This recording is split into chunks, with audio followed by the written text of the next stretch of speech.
صاحب ہم جاننا چاہیں گے ایم او یو پر دستخط ہو چکے ہیں, 60 دن کا وقت ہے جس کے بعد جو ہے معاہدے پر دستخط ہونا باقی ہیں, تو یہ جو برجن اسٹاک میں ملاقات ہو رہی ہے اس کے جزیات کیا ہیں؟ جی دیکھیے, پہلے تک تو یہ بھی تاثر تھا کہ شاید یہ جو دستخط کی تقریب ہے یہ ورجن سٹاک میں ہی ہوگی, اور اسی حوالے سے اس کے اوپر جو ہے وہ پوری دنیا میں جو ہے اس کو سینٹر سٹیج کیا گیا. لیکن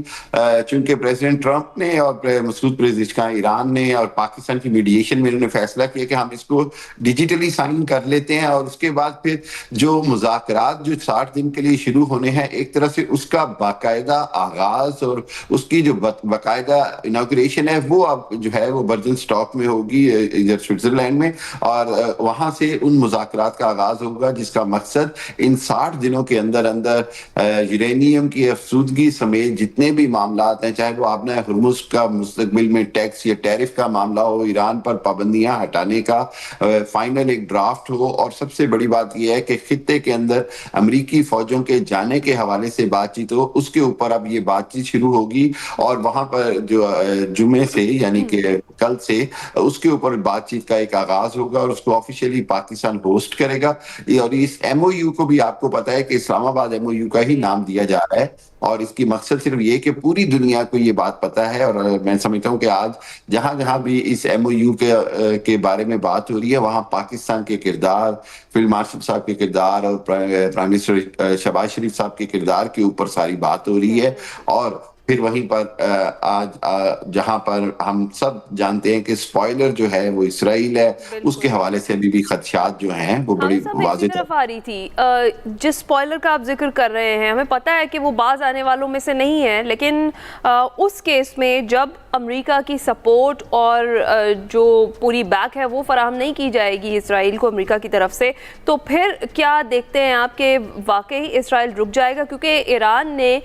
جو ایک کنڈیشن اس معاہدے کے اندر رکھوائی ہے لیبنان میں سیز فائر والی, اس کے بعد کی سچویشن میں ایسا ہے کہ صدر ٹرمپ اور نیتن یاہو ایک دوسرے کے اگینسٹ ہی کھڑے ہوئے بظاہر تو دکھائی دے رہے ہیں. تو اگر تو اسرائیل باز نہیں آتا ہے تو آپ کو لگتا ہے کہ اس سے امریکی صدر جو ہیں ان کی اپنی کریڈیبلٹی بھی متاثر ہوگی, اور وہ اس پر ذرا سخت اب ایکشن بھی لیں گے, اور جس طریقے سے وہ آلریڈی اسٹرکٹلی کر رہے ہیں منع کہ اگر اٹیک کیے جائیں گے تو امریکہ اس میں سپورٹ نہیں کرے گا اسرائیل کو؟ جی ہنا, میں یہ سمجھتا ہوں کہ جیسے کہ خود صدر ٹرمپ نے بھی کہا اور پوری دنیا جانتی ہے کہ اسرائیل کا وجود بھی قائم نہیں رہ سکتا اگر امریکہ کی پشت پناہی نہ ہوتی اور امریکہ اس کے ساتھ نہ کھڑا ہوتا. اقوام متحدہ میں 40 سے زیادہ اسرائیل کے خلاف قراردادیں جو ہیں وہ امریکہ اکیلے نے ویٹو کی. تاریخی طور پر بھی اور موجودہ حالات میں بھی یہودی لابی بڑی سٹرونگ ہے, ہمیں اس کو کسی بھی حالت میں نظر انداز نہیں کرنا چاہیے. صدر ٹرمپ کے موڈ کے حساب سے ہو سکتا ہے کہ وہ عارضی طور پر ہو اور ان کو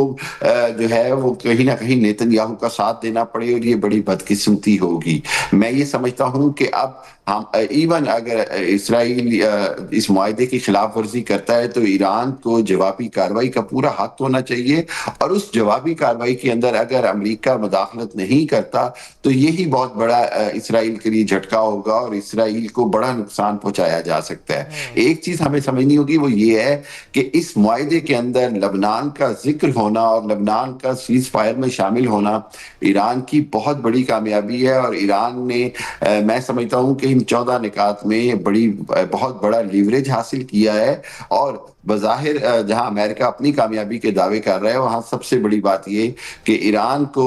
جو ہے وہ تمام شقوں کے اوپر اپنی کامیابی ملی, اور وہ جو یورینیم یا ایٹم بم نہ بنانے کی بات ہے وہ تو ایران ہمیشہ سے کہتا آ رہا ہے. اس ساری صورتحال میں میں سمجھتا ہوں کہ ایران کی بہت فیوریبل ایم او یو ہے. بالکل. حامد صاحب یہ بھی بتائیے گا کہ جے سی پی او اے جو کہ اوباما نے کیا, اور ہم دیکھ رہے ہیں کہ امریکی صدور جو پہلے آئے ہیں بہت سالڈ اور بڑے پختہ مقام سے وہ جو بھی معاہدہ کرتے تھے وہ کرتے تھے, اور جے سی پی او اے میں بھی ہم نے دیکھا کہ چائنا اور رشیا بھی موجود تھے. لیکن اس معاہدے میں ہم دیکھ رہے ہیں کہ 2 فریقین موجود ہیں, تیسرا فریق بھی موجود نہیں ہے. آپ کو کتنا لگتا ہے کہ کتنا افیکٹولی جو ڈونلڈ ٹرمپ اپنی اس رجیم کو آگے بڑھا رہے ہیں, اپنے اس دور حکومت کو آگے بڑھا رہے ہیں؟ کیونکہ اس میں ہمیں لگتا ہے کہ یورپی اتحادی تو دور, اب اسرائیل جو اتحادی ہے وہاں پر بھی دراڑیں پڑنا شروع ہو گئی. دیکھیے بات یہ ہے کہ اسرائیل اتحادی سے زیادہ اس کا طفیلی ہے، اس کا جو ہے وہ ایڈوانٹیج لینے والا ہے. سو اسرائیل کا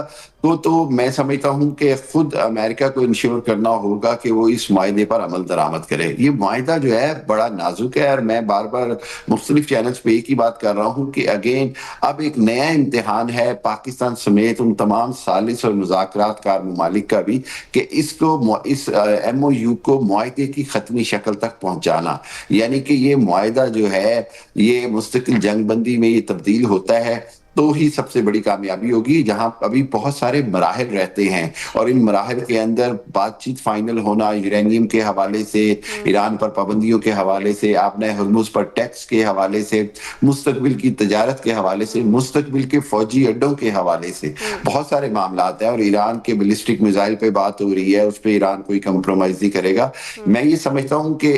ایک نیا دور شروع ہو رہا ہے مذاکرات کا، سب باقی معاملات کا. بالکل ٹھیک، بہت شکریہ. حامد المشرقی صاحب ہمارے ساتھ موجود تھے. ایران اور امریکہ کے درمیان امن معاہدے پر دستخط ہو گئے ہیں، اس کو ہم ڈیٹیل سے ڈسکس کر رہے تھے. ابھی بریک پر جائیں گے.